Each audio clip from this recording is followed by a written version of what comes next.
Please welcome to the stage President and Editor-in-Chief of Devex, Raj Kumar, Global Citizen Prize winner and Director of Human Rights, Gender and Community Development for 100% Life, Valeriia Rachynska, former Prime Minister of Côte d'Ivoire, Patrick Achi, and former USAID Administrator, Ambassador Mark Green.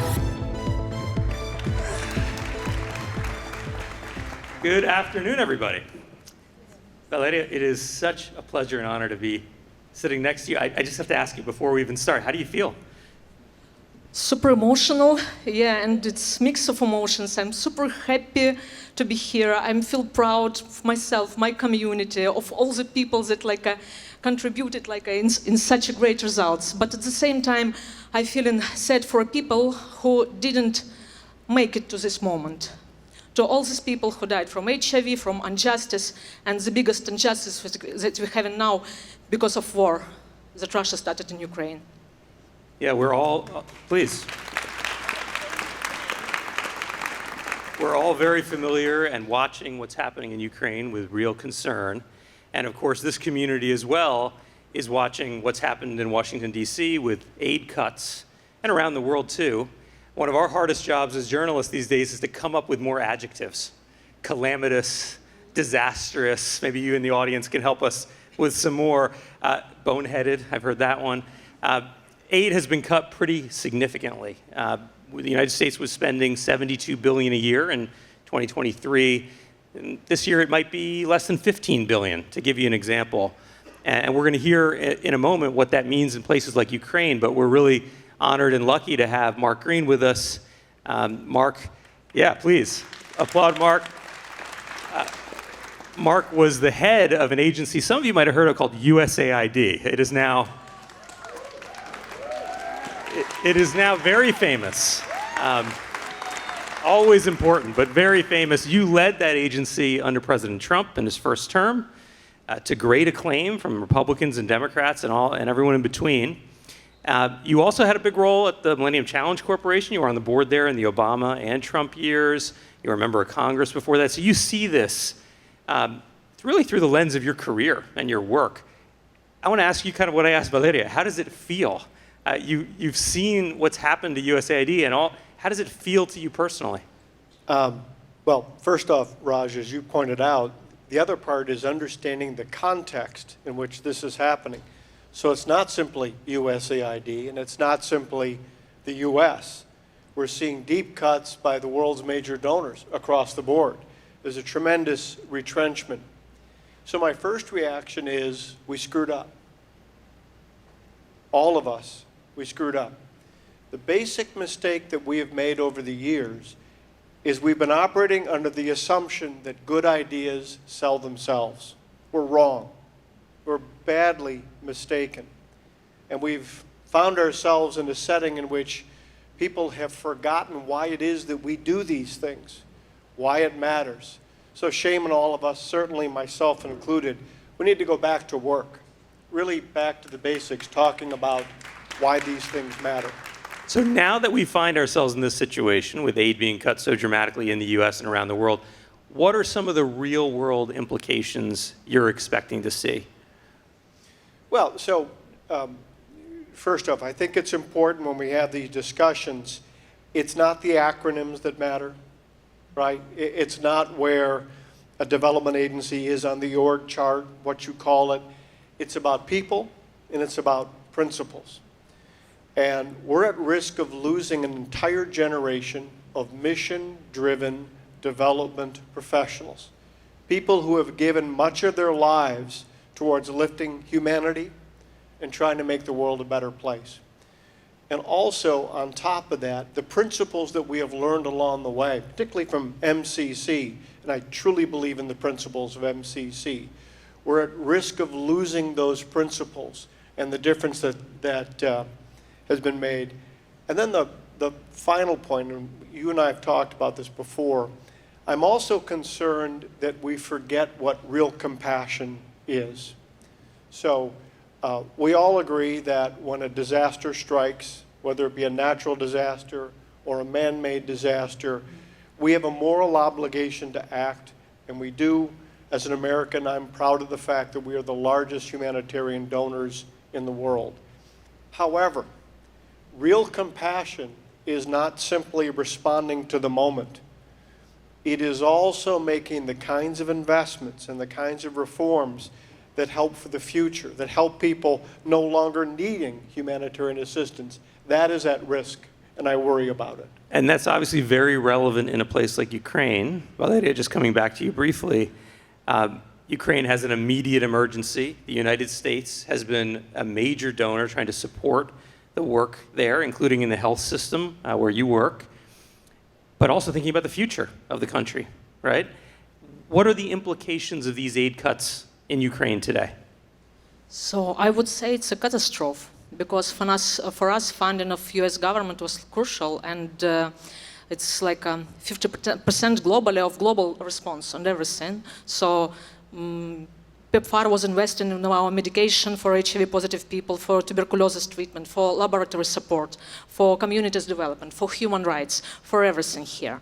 Rather than this, like our US government was investing in global fund. And this investment stopped right now. And we just received like a letters of happiness that we need to cut our funds for 30%. So the question is, during the war, we already have bombed by the real bombs, and 2 epidemics actually, HIV and tuberculosis. 30% of cut. So how should we decide who should die? People with TB, or people with hepatitis C, or people living with HIV, or someone who sits in prison and need protection of human rights and humanitarian support. So which decisions we need to make?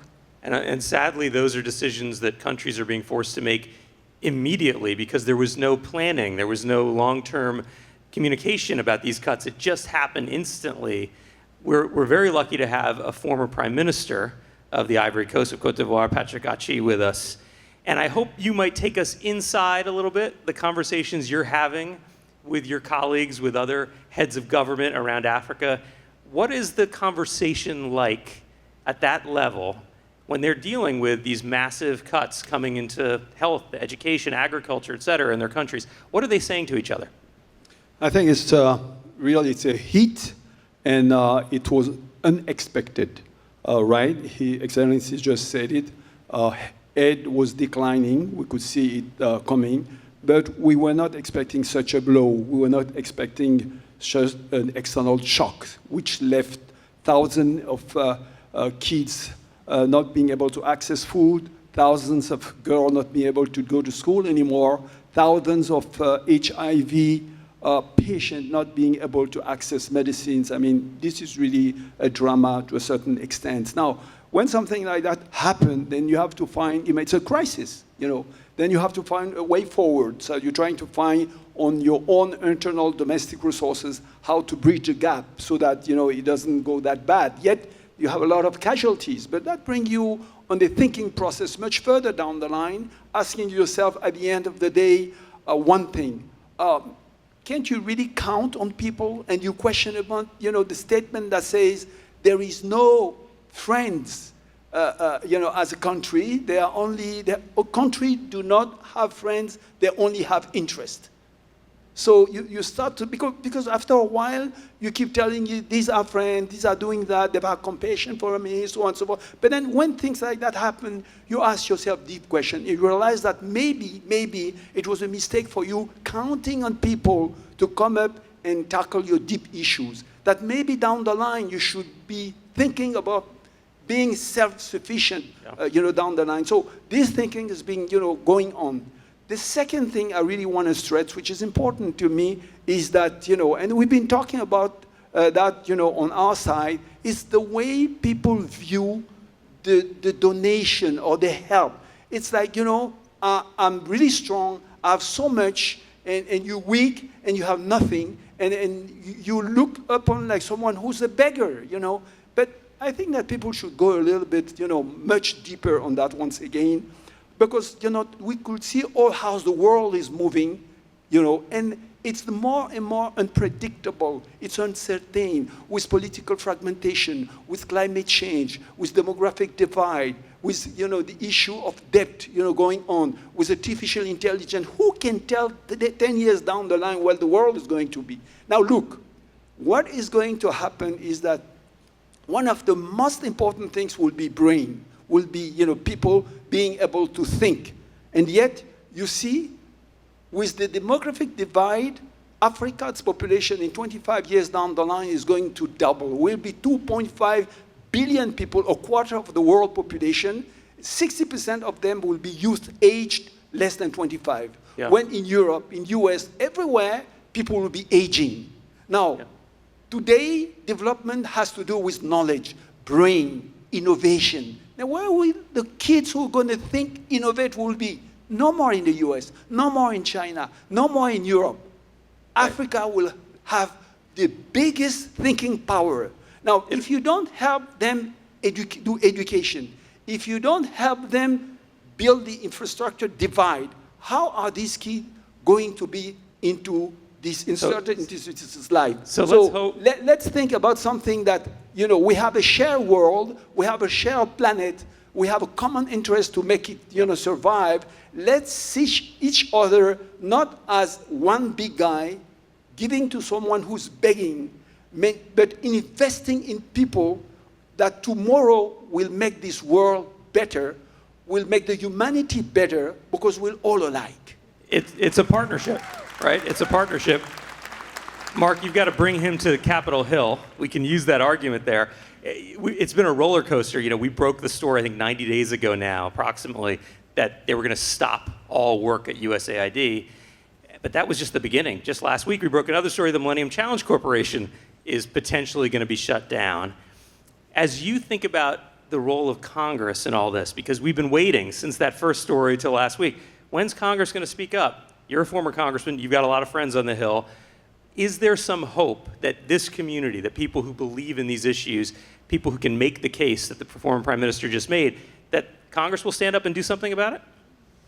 Sure. So I think a number of the reforms that we undertook, quite frankly, in the first Trump administration, we need to dust off and put to work. Again, not the acronyms, not the org chart. As Secretary Rubio leads a restructuring, we should bring these principles forward. Principle number one, stop treating people overseas like they're hopeless and helpless, which we tend to do.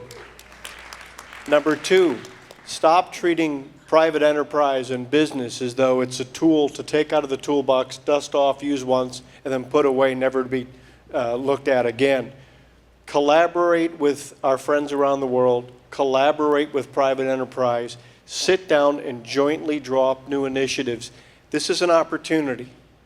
This is a real opportunity not to repeat the past, but to learn from the past and find new approaches that help us all achieve those goals we seek to achieve. Valeriia, if you had the chance to shape what this future is going to be, Mark says it's an opportunity.